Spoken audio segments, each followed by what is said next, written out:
My name is Alec Henden. I'm a media relations assistant at the University of the Pacific. Each week, I will be sitting down with student athletes, coaches, and alumni as we catch up with Tigers past and present to see how they're dealing with these unprecedented times. We hope you are well and enjoy. Today, I'm joined by two University of the Pacific women's sports athletes. From water polo, Miss Clara Vulpisi. She's coming to us from Canada today as we're all staying home from now. And from the women's soccer team, Jade Enalen. Ladies, how are we both doing today? Pretty good. Yeah. Now, I know you two have both been active in important things in the community, in the off the field. You two have been working on an initiative called DEI. Now, can you both explain to us a little bit what you are working for and what that acronym stands for? So I can go first. So DEI stands for Diversity, Equity, and Inclusion. And in the terms of what we've been working on for EOP is kind of just making that space for everyone to kind of feel not only included, but considering the events over this past year, it was just really important that we show that we support our student athletes, no matter race, ethnicity, like gender, sexual preference, all that stuff. Like, it's important that we show who who we stand by. And I think that's just something really important that we put our student athletes in so we can represent ourselves also. But yeah, Clara, anything else that I kind of missed or that you'd like to add? No, I think that's really good. Yeah, I think we just wanted to, it's hard, especially right now being home for a lot of us. So I think it's important that we start that conversation now. So when we are all in person and back on campus, we have the ability to create that safe space like in person. And I think that's going to be a great initiative going forward. So I'm really excited. Now, you both mentioned that this year has been crazy for lots of reasons, but was there a certain moment when either of you decided we have to do something about this? And who were the early people you contacted? Were student athletes or people with UOP where you decided the students wanted to make tangible efforts to make changes that we want to see in the world? Do you want me to go? I can go first. Absolutely. I can go first. I think Jade will have a little bit more to say because she's really the one who reached out to PSAAC in general. And then I reached out to her being like, oh, I really want to be a part of this. I'm really interested. But if there was a moment that I think I was like, this is out of control and we need to get it together, I think for a lot of people was back in June with the passing of George Floyd and everything that happened and the BLM movement starting to be even bigger and bigger. And I think, racism is very present. It has always been, but I think right now the difference is racism is getting filmed. And we hear that a lot. And I think that for me, and I can't speak for Jade, obviously, but for me, that's what I was like, okay, I need to start speaking up more about what I feel personally, because I felt a lot of things and I saw a lot of things, but I wasn't as outspoken as I could be about them. And I really wanted to do something about that. But then Jade is the one who really like put it all together. So I'm going to let her explain all of that. Well, no, I think you're right. I would agree about like something that kind of triggered that initiative, I think. But in addition, I think just kind of back at home, there was also a need to kind of step out in my community. I think that was a big influence on how I decided to take action, and kind of just having those people around me like made me think, you know what, I need to bring this to the university. I need to know that they support me in this movement for honestly just human rights. And I think that that I think Clara said something that I definitely agree with, is just that time, and it was just something that I felt was important to do more, just honestly do more, which was reaching out, asking the university to show like, how are you supporting us? And I think allowing us, like me, Clara, and just other student athletes to represent ourselves and what's important became that kind of like catalyst for change, where we could start voicing our opinions and say like what's important to us and know that we have that kind of voice. Now, it's obviously still pretty early on in the process when you said you started it from June. Have you seen any early signs that you're seeing some progress at the university level and certain things that you wanted to accomplish? Have you been able to see some tangible goals yet? I can go off of that. I think that in terms of tangible goals, I'm also kind of our representative for our student ad hoc committee on the WCC for diversity, equity, inclusion. And what we've kind of been talking about is that Russell Rule, which is like really the WCC's big tangible step into just equality. And like that would be looking to give others opportunities and just making sure that we have that diversity when we're considering hiring our staff and all that good stuff. So I think that would be our number one tangible like initiative, because it's within our whole entire conference, which means it's gonna, kind of trickle down and really take place, and we're gonna hold our own school accountable for that.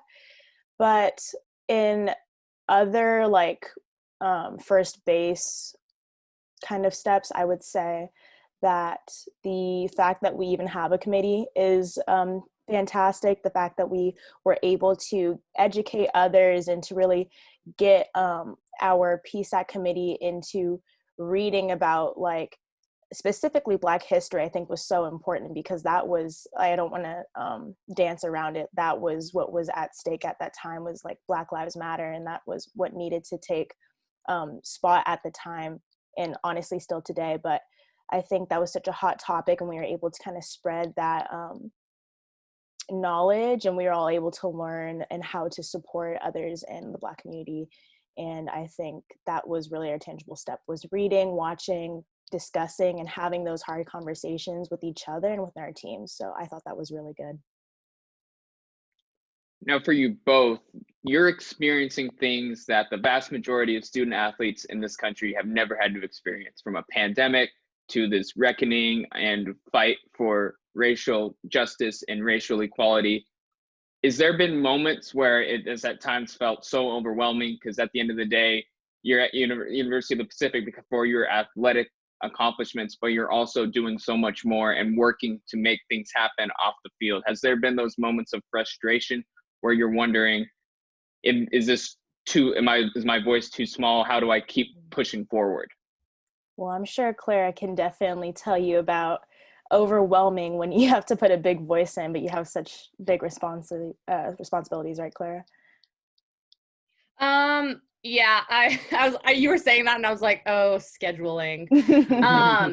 But it's more than that. And I think like, especially right now I'm home, like you said, and it's super hard to create connections and create conversations when it's on a computer, it's not face to face. And like sometimes even just having the conversations with people around me, they're hard conversations to have. It's not always something easy. It's not always something that's welcome. So I think it's super exhausting, but in a good way. I think it's draining to be a part of an environment that needs to have these conversations, but if I'm not going to have them, if we're not going to have them, then who will? And I think like that's really something that I'm trying to do going forward. Like school is a lot. School's a lot, training full-time's a lot. It's really, yes, it can get overwhelming, but I keep telling myself like, I am grateful that I get the opportunities to do this. I am lucky that I get the opportunities to do this. And I need to keep pushing and keep doing this for the ones that can't. So that's really something that I've been telling myself, because yeah, sometimes days suck, I'm not going to hide it from anyone, but it happens to all of us and we have to find our own way to push through.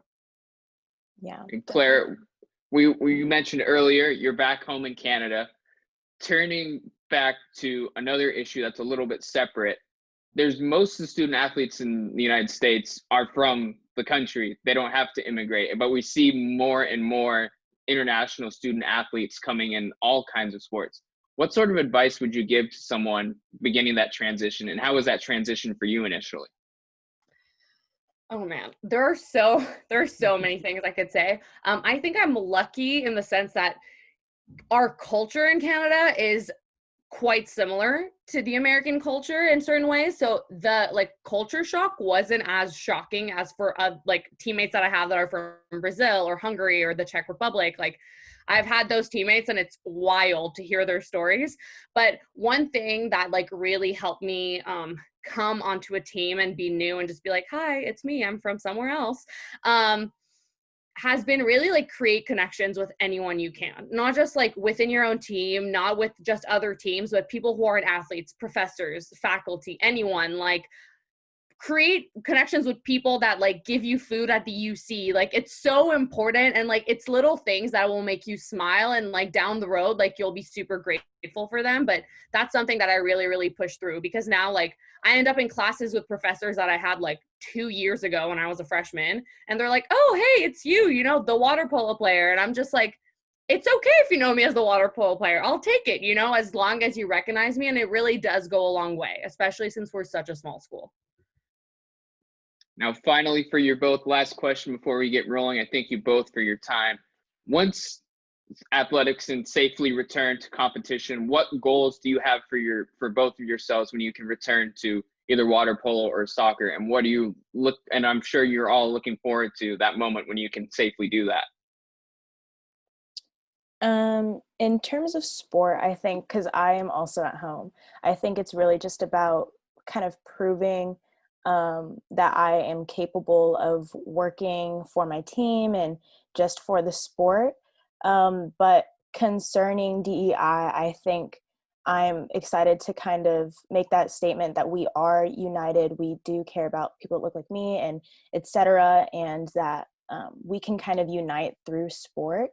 And I just am really excited to go back to campus next semester and get to play soccer and just be with my teammates and give our all in that fact, because I know that my teammates have definitely been one of like my biggest supports with even this whole initiative. Starting from this summer up until now, I can always kind of rely on them to get that word out and to support me in whatever project I'm starting in terms of diversity, equity, inclusion. So I think I'm excited to be with them and to really just work hard and get us back together and playing and working our butts off. For me, I'll start with the DI. I'm really like, I'm super grateful to be a part of this. And I think like we can do so many things once we're back on campus. And I'm excited to do that, because I think like there's only so much you can do virtually. And I want to create like an environment where like everyone feels welcomed in person, where like you can go to someone, anyone, and they're going to feel accepted. And I think that's, I think there's just so many more things we can do once we're on campus, because it creates those connections that you can't necessarily do. Like we, for example, from like my team, like we have, I want to say 8 freshmen, 8 or 9, I don't even know. But like we have so many freshmen that I haven't even met. And that sucks, because it's like, I want to know you. I want to know what you're about. You're a part of my team. Like I want to get to know you better. And it's really frustrating, but I think we have a lot of people that were home this semester because we're internationals or from far away. So our team was kind of split being on campus and at home. So I think like, well, first of all, we're just crossing our fingers to have a season. I think it's really unsettling and uncertain right now. So we're really just hoping for the best. And this year is supposed to be a really big one for our program. So we're really just all working our asses off to make that semi in the NCAAs, because that's the goal we're working towards. So yeah, I'm excited. Awesome. Ladies, thank you so much for doing this. You're both doing incredible work. Keep it up. The Pacific community is behind you. Stay safe and get on back into the pool or onto the field as soon as possible. For Jade Enalen and for Clara Vulpisi, my name is Alec Henden. Thank you for watching Earning Our Stripe.